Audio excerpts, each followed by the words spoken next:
not to do on a pen test report. And this is a subject very near and dear to my heart for a lot of reasons. Obviously, we all know hacking is fun, but at the end of the day, the report is the product. And a good report, you want to tell a story. You want to tell what was found when you went in and you did all of your awesome ponage. You want to tell how you found it. But the thing that's most important in a penetration test report is how can the things that you found be fixed? And you got to realize a bad pen test report can do harm. The very best you can hope for is that a bad pen test report will be ignored. The customer will make no changes, business as usual until they get hacked. And of course, then they're going to come after you. But that's a whole other conversation. At the worst, though, this is the harm bit. Yeah, okay, tarnish your cred as a tester. If you're doing testing for a company, not just as a totally independent consultant, you can tarnish the company's reputation. You can also, and this is what we want to avoid at all costs, you can sour the customer on not just the value of your report, but on the value of security practices in general. Oh, yeah, I had a pen test report and they didn't tell me anything and I still got hacked. They don't know what they're talking about. That's not a scenario we want to bring about. So the way to avoid that is to make sure that the product you deliver to the company, to the customer, is the best that it can be. Now, again, the typical lawyering disclaimers, a lot of what I cover in this is my personal opinion, my professional opinion, and it's not the policy of Black Hills Information Security or any other organization with which I may be associated now or in the future or in the past. Anyway, disclaimer done. Here's a limb. Here's a hill that I'm willing to die on.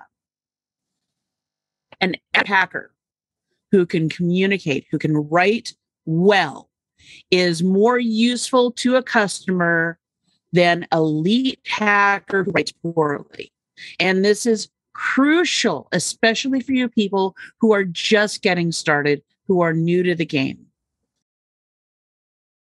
If you can't communicate what's going on, then yeah, it's just not going to work well. You have to be able to express what it is you found and why it matters and how it can be fixed. Now, how can I say all this? Well, okay, I've been around the block a couple of times. I've got decades of experience in communications. I was a lecturer at the Griffith Observatory a gajillion years ago. I'm a published writer. I've done technical training, web development, UI, UX design for Black Hills Information Security. I've been a technical editor since 2018. At one point, I was the only technical editor. Now we have a nice team. It's wonderful to see. And it's a benefit to the company because it helps improve the quality of the reports we deliver. Now, in my role as a technical editor, I've read on average 225 to 250 pen test reports per year since I started. So you do the math. I also have a lot of alphabet soup after my name, but truthfully, everything above that last line is more meaningful to this conversation. Good news and bad news. Bad news is there are a lot of bad reports being written, especially since COVID. People are going out there and they've been pawning vulnerability scans as pen test reports. And the unfortunate outcome is it has soured a lot of business people to information security. As a result, small boutique shops are closing and even some larger ones. This is not a good thing. The good news, however, is that you can learn to write a good report. It's a skill. You learned how to hack your writing. Good writing and communication is valuable and transferable. There are collateral benefits. We always talk about collateral damage. Well, I'm telling you here and now, there is such a thing as collateral benefits. You learn to communicate well. You learn how to write better. You learn how to connect with people through whatever your primary channel of communications is. You will find benefits outside of the professional arena as well. And the other thing is that a good report is going to help build that relationship, establish it, build it. you're providing value to your customers, and you want your customers to become clients. You want them to become people, organizations that come back to you again and again because they trust that you are going to help them achieve their desired outcomes and solve the problems that need to be solved.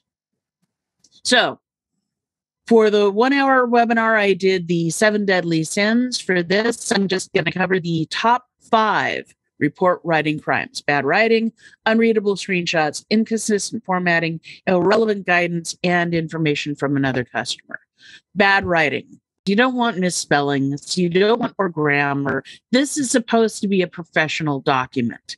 If you're relying entirely on jargon, or if you are having lots and lots and lots of technical detail in your executive summary, you're doing it poorly.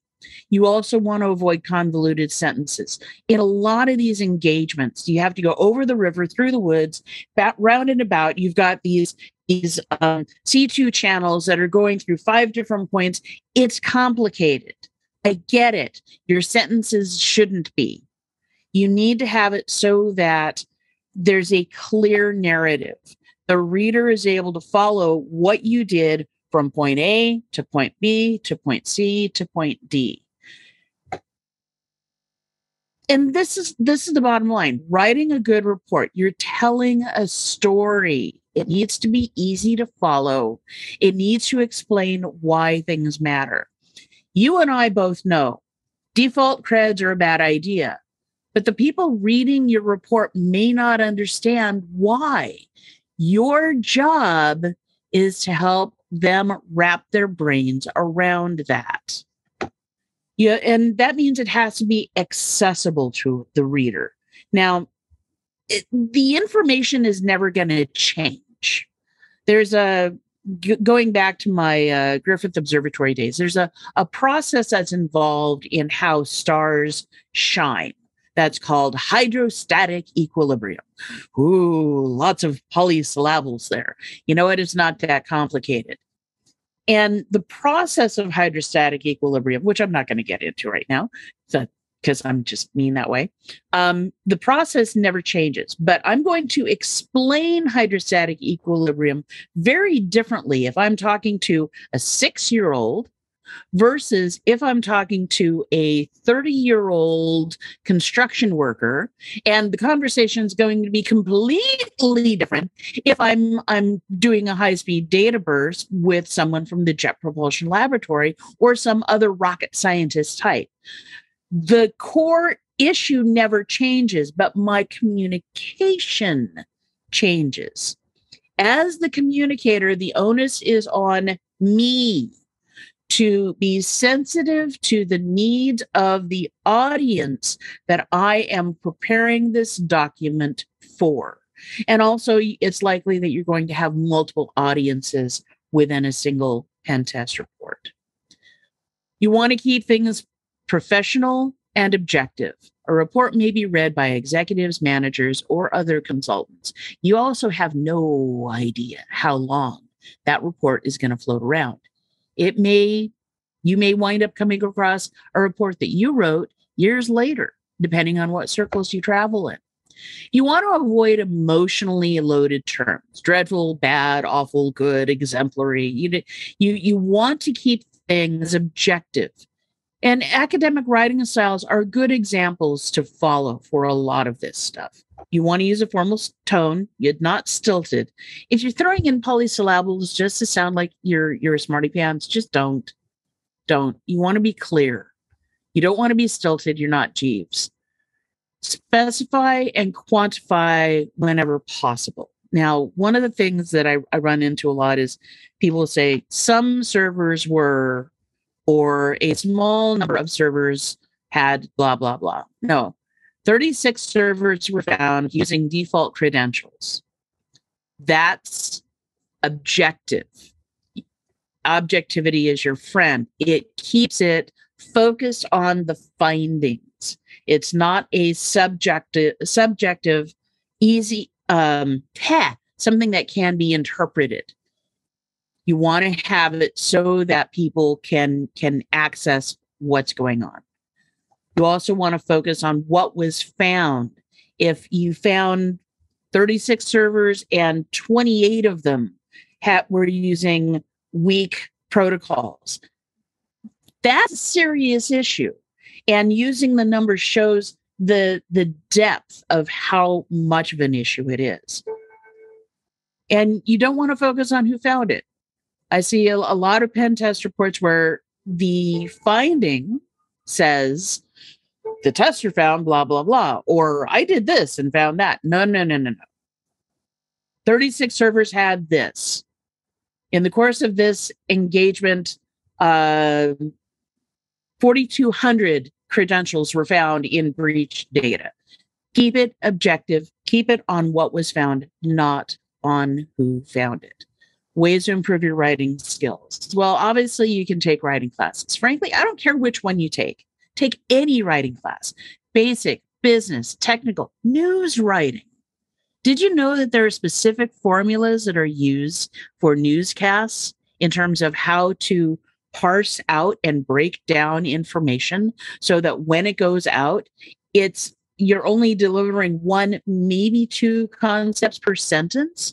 This is a good model to follow. So journalism, any type of writing, I guarantee there are even specialty programs on technical writing. Find something that will work for you. You may also want to consider joining Toastmasters or some sort of organization that helps you with your public speaking skills. And you're going, wait, but yeah, that's not writing, but it's communication. It's communication.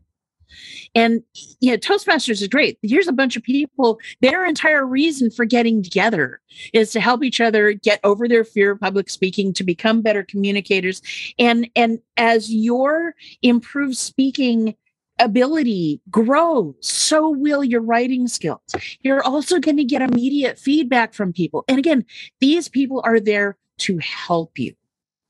You can also use writing aids. Now, some of them have security issues, and this is where you have to be cautious. I know for a fact that Grammarly and other AI-driven tools, what they're going to do is they're going to hoover up everything that you allow them to have access to. So if you have sensitive information in a report and you're using the Grammarly plugin or something that is connecting to Grammarly, congratulations, you just shared everything within that document with Grammarly.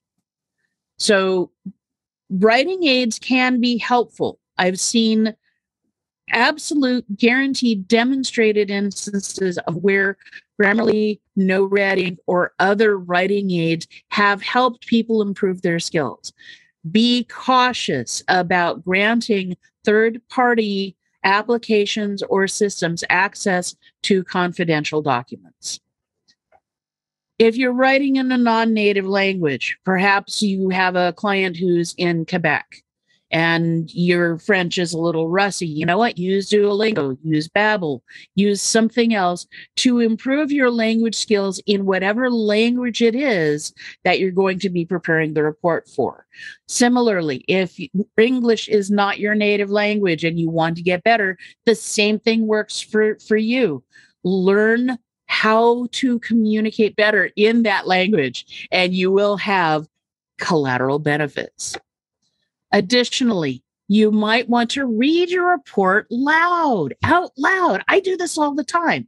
And there's a whole bunch of reasons why this works. For one thing, when you're doing your writing thing, you're using certain parts of your brain. But when you say it out loud, when you read it out loud, not only is activating different parts of your brain than the writing or the reading did, but when you speak it, you're also hearing it.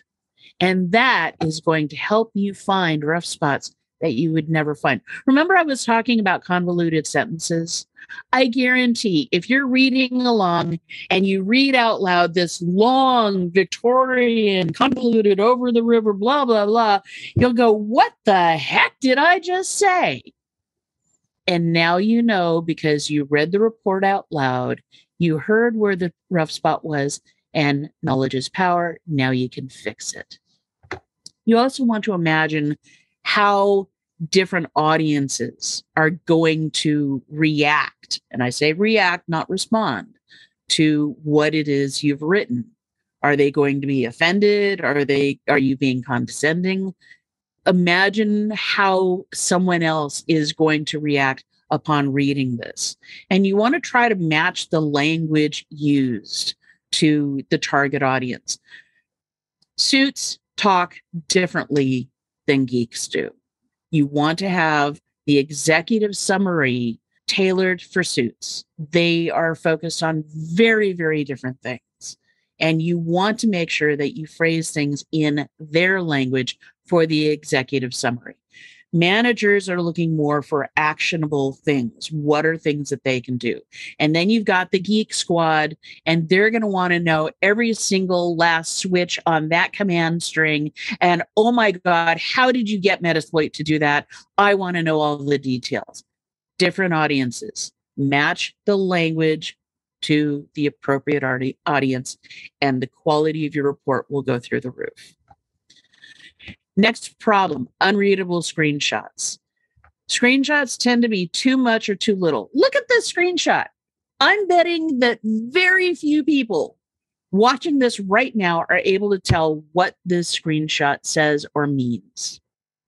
Unreadable text in your screenshot is useless text.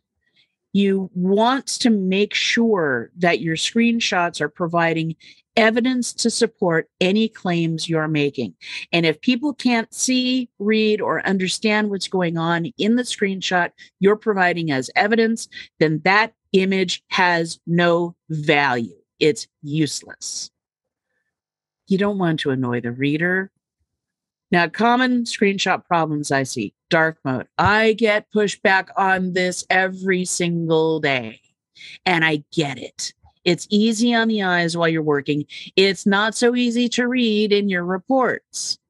So if you have your shell window, control line, command line interface, whatever, you want to make sure that it's readable. Stay away from dark mode. You also don't want the window to be maxed out when you take your screenshot. I'm not talking about when you're working. I'm talking about when you snap a Kodak. You want the window to be narrow when you take that screenshot. You want things to be stacked vertically, because you got to remember, any screenshots you take have to be pasted into an 8.5 by 11 portrait page that, oh, by the way, probably has 1-inch margins on either side. So make the window narrower. If you think it's too narrow, that you can see everything, it's rendering properly, it's probably just right. Because I guarantee you, if your window is maxed, the text will be too small to be readable when it's placed in a report. You also want to avoid transparency. Just don't. If I can see the desktop underneath a shell window, then yeah, you're doing it poorly. Just don't. Other screenshot problems, no callouts or highlighting. What I call the wall of code effect. You guys remember the Matrix? Yeah, all I see, I've been looking at it for so long, I see blonde, brunette, redhead. Well, you know what? A lot of people aren't going to be able to read the Matrix the way you can.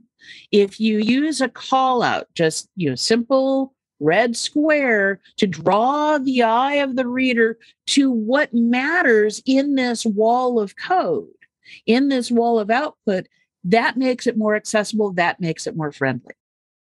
This is a classic example. This shows lots of things wrong. 1, I've got transparency. 2, the color scheme is dark. 3, no callouts or highlighting. Here, it's a little bit better. I don't have any transparency. The color scheme is better, but not ideal. There isn't a lot of contrast. If somebody winds up printing this in grayscale, that text may be difficult to read. Also, still, no callouts, no highlighting. This is a little bit better yet. Black text, white background, great for printing, but still no callouts. Here we go. All right. Hey, Heartbleed. I don't have to worry about it. It's not vulnerable. Yay. Also, this screenshot, if you look at the top, I have the exact command string that was used to run this scan listed in the screenshot. Sometimes you can achieve this, sometimes you can't. I get that. If you aren't providing the command string in the screenshot, Remember to provide it in the report proper. Whatever you do, don't do this. You got transparency. It's wide. Imagine dropping this into a report. No, not good. This is still suboptimal. This is better because it's not dark mode, but you know what? This is better still. The color scheme, the panes have been rearranged to work with the portrait page layout. It still doesn't have any callouts or highlighting, but you get the idea. So, ways to make the screenshots better: switch to light mode, make sure your window is narrow, use callouts or highlighting. When in doubt, go tall, use captions, make them descriptive. If they're too short, too terse, they're not going to be useful. You want to avoid things like drop shadows or other special effects. You also, they just distract. So if you've got a drop shadow, you've got different types of whiz bang. No, keep it simple, sweetheart. Next problem: inconsistent, unprofessional formatting. Consistent use of styles and formatting will make your report more tidy looking. It also adds to the professionalism of the report. Styles are also going to reduce workload. If you're manually formatting every single bold, italic, whatever code, highlighting, you're working too hard. Create and use styles. Get to know Word, and that will make things better. The inconsistent style and formatting also makes a report visually jarring. The consistency, think of it like the report is a house, and you want all of the rooms to have a consistent theme to it, rather than, you're in one room that is a Victorian and another that looks like a cave. It's just, don't do it. It also appears amateurish. And like I said, more work, all that manual labor. And if you need to go and change the fonts on something, hunting through all of that stuff manually is going to be a pain. So just don't. You want to avoid using your word processor like a typewriter. Use headings, use styles, create custom styles so that people can see, oh, this is a command string. Oh, this is a function or a variable or something that's embedded within text. These custom styles and templates will provide better consistency, more professionalism, and it makes it easier. It reduces the amount of work that you need to do to write a report. And when you have to make changes, it'll be a lot easier to update that formatting. Next crime that I see: irrelevant guidance. You are supposed to be a subject matter expert. They can run scans on their own. They don't need you to run scans. They need you to tell you what the scans mean. Your guidance needs to be meaningful, relevant, and practical. If you're giving a client guidance on Oracle database vulnerabilities and none of their databases are Oracle based, what the heck are you talking about? Meaningful, relevant, and practical. How can they act on it? Like I said, anyone can run scripts. Your guidance is what your customers need most. The final crime: information from another customer. At BHIS, copy pasting information from one report to another is a fireable offense. Just don't. The potential of harm from contamination from another client's report has serious consequences. Lawyers, red and blue flashing lights, don't go there. You want to avoid contaminating from one report to another, so just don't copy paste. It's really, really very serious. Other tips and tricks: have someone else read your report, get them to sign an NDA first. Anyone, really, just not your spouse or significant other. That won't end well. Leave yourself time to make edits and revisions. Go take a nap. Also, If you're working in Word and you go Control P, you'll get a print preview. I guarantee typos will jump out at you off the page. Use the exact commands you use, include links to cool tools. Footnotes are great for this. And if the client does something well, mention that too. Okay, I have a whole bunch of slides left and there's just no more time. So these are some of the other things that I didn't touch on that have to do with making a report great, not just good. At the end of the day, the Pentest report is more than just a record of your report, of what you did. You're not bragging. This isn't you going, yay, I pwned you. No, you need to use it as a teaching tool, give insight into what the customer can do better, explain why the findings matter, generate positive changes, and hopefully change attitudes. So, hacking is fun, but the report is the product. A good report tells a story. You don't have to be a lead hacker to write well. Keep focused on helping your customer understand. Great reports empower people to make positive changes.